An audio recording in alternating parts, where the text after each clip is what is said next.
Muy buenos días. Joe Biden refuerza su favoritismo tras un tosco debate, sube 3,3 puntos hasta un 58,6% frente a los 2,8 que pierde Trump hasta un 39,7%, y con los mercados sacando una clara conclusión hoy. Si el demócrata vence, Donald Trump, tal y como advirtió recientemente, no aceptará tan fácilmente el resultado. Estos audiomercados buscamos todas las claves de la sesión, como siempre, gracias al patrocinio del broker IG.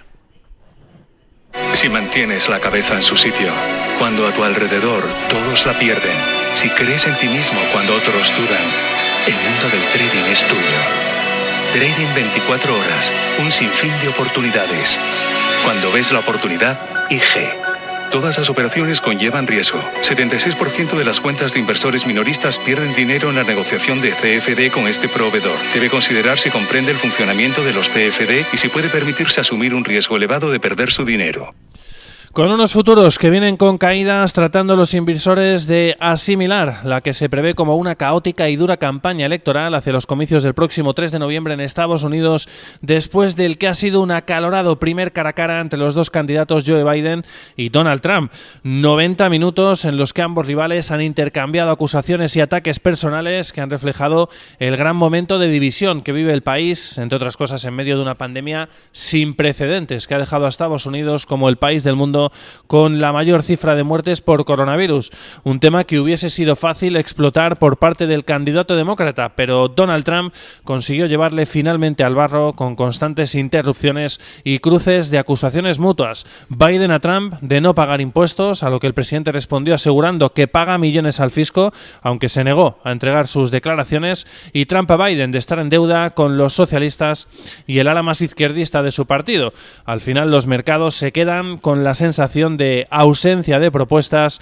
y la inquietud en el cuerpo de si el actual presidente cumplirá su amenaza reciente de no hacer una entrega de poderes fácil si gana las elecciones Biden, y con la constatación de que el demócrata sigue siendo el favorito para vencer, precisamente con un 58,6% de apoyo frente al 39,7% de su rival republicano. Una incertidumbre que está llevando a las bolsas hoy a afrontar de momento en negativo el cierre del trimestre y al que va a ser su primer mes de pérdidas tras 5 consecutivos de rally después de la primera oleada de la pandemia del coronavirus, precisamente ante el miedo a que la segunda ola frene la recuperación de la economía y a la espera de ver si hay más estímulos fiscales en Estados Unidos. Ayer terminó la primera reunión entre Nancy Pelosi y Stephen Mnuchin, de momento sin acuerdo concreto tras 50 minutos, pero emplazados al día de hoy a retomar las conversaciones. El nuevo plan de los demócratas de $2,2 billones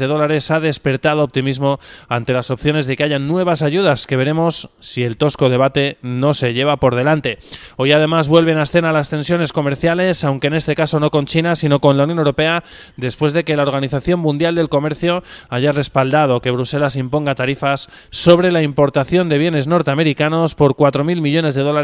en respuesta a las ayudas o subsidios al fabricante de aviones Boeing. Esto sin duda va a endurecer más la situación entre ambas partes después de las tarifas, una vez aprobadas ya por Estados Unidos y también por la OMC, por las ayudas a Airbus, una decisión que se esperaba en las últimas semanas, la de hoy con respecto a Boeing, y que el nuevo comisario de Comercio, Valdis Dombrovskis, ya había avanzado la pasada semana que una vez que tuviesen este fallo, esperaba que Estados Unidos volviese a la mesa de negociaciones para retirar las tarifas mutuas. Todo mientras, como decíamos, la segunda oleada de la pandemia sigue presionando el sentimiento de los inversores hoy a la espera de nuevas medidas frente al resurgimiento de casos que se esperan en Reino Unido en la rueda de prensa que ha convocado Boris Johnson, el primer ministro, junto a su principal asesor científico, o también en Madrid, donde se espera que hoy se anuncie la ampliación de las nuevas recientes restricciones a más zonas de la ciudad después de alcanzar un acuerdo ayer con el gobierno central. En Estados Unidos, el estado de Nueva York ha advertido de que ha sufrido un repunte del entorno del 40% en las bancarrotas empresariales,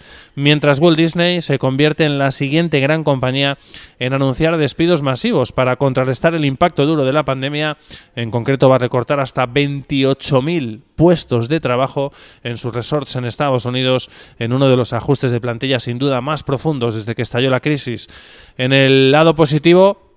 hoy tenemos buenos resultados en el plano de la lucha médica contra el coronavirus. Una combinación de medicamentos y antivirales de Regeneron Pharmaceutical muestra reducción de mortalidad y de síntomas en este caso menos graves, en la última fase de estudio contra el coronavirus, lo que está generando optimismo de cara a la recuperación de pacientes. Por otro lado, la vacuna de Moderna, en los últimos también resultados que ha publicado la compañía en las últimas horas contra el coronavirus, parece segura y muestra señales de funcionar en adultos mayores. Lógicamente a la espera todavía de la última fase de estudio clínico. En este contexto, pues estamos viendo tono mixto para las bolsas asiáticas después de ese tosco debate en Estados Unidos.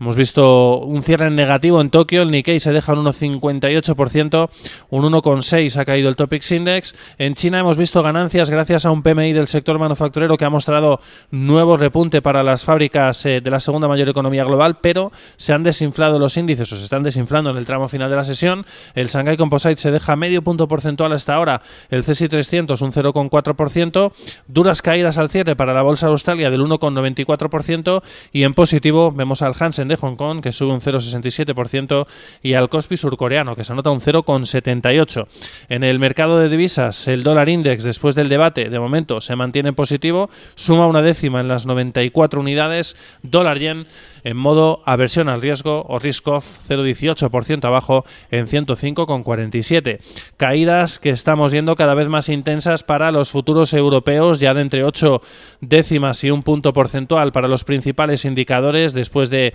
ese debate en Estados Unidos y a la espera hoy de referencia importante como es la inflación en la zona euro del mes de septiembre, que se espera continúe mostrando precios negativos, uno de los grandes focos de preocupación para un Banco Central Europeo, desde el que vuelve hoy a ofrecer también declaraciones en una conferencia su presidenta Christine Lagarde. En el plano político seguiremos, por supuesto, pendientes de todos los mensajes en torno a la novena ronda de negociaciones del Brexit. De momento lo que tenemos hoy son declaraciones del primer ministro de Irlanda, Martin, que ha dicho que ve una buena oportunidad de que haya un acuerdo comercial antes de que termine el ejercicio. Eso sí, con advertencia en el plano empresarial hoy por parte de la principal industria o asociación de la industria automovilística de Reino Unido, diciendo que van a tener una fuerte pérdida en su industria haya o no un acuerdo comercial post-Brexit con la Unión Europea. En el plano empresarial, varios apuntes. Telefónica abre la puerta a vender una participación adicional en el Telxius. La operadora controla ahora un 50,1% de la filial de Torres, pero si perdiera la mayoría, Telxius tendría más opciones para endeudarse y para ser considerada neutral por parte de sus rivales. Repsol ha captado 850 millones al interés más bajo de su historia en una emisión de bonos a 4 años que ha cerrado, en este caso, como decíamos, con un coste muy bajo de financiación en el más 0,125%. Gestamp ha puesto en marcha su plan de choque tras las pérdidas de 120 millones de euros del primer semestre, las primeras de su historia. Va a cerrar en concreto fábrica en Deusto y también en Vizcaya, en este caso sumando 230 trabajadores entre ambas fábricas. Y por último, la SEPI va a acudir a la ampliación de IAG, o ha acudido ya a la ampliación de IAG con 69 millones de euros para mantener su 2,5% de participación en la compañía.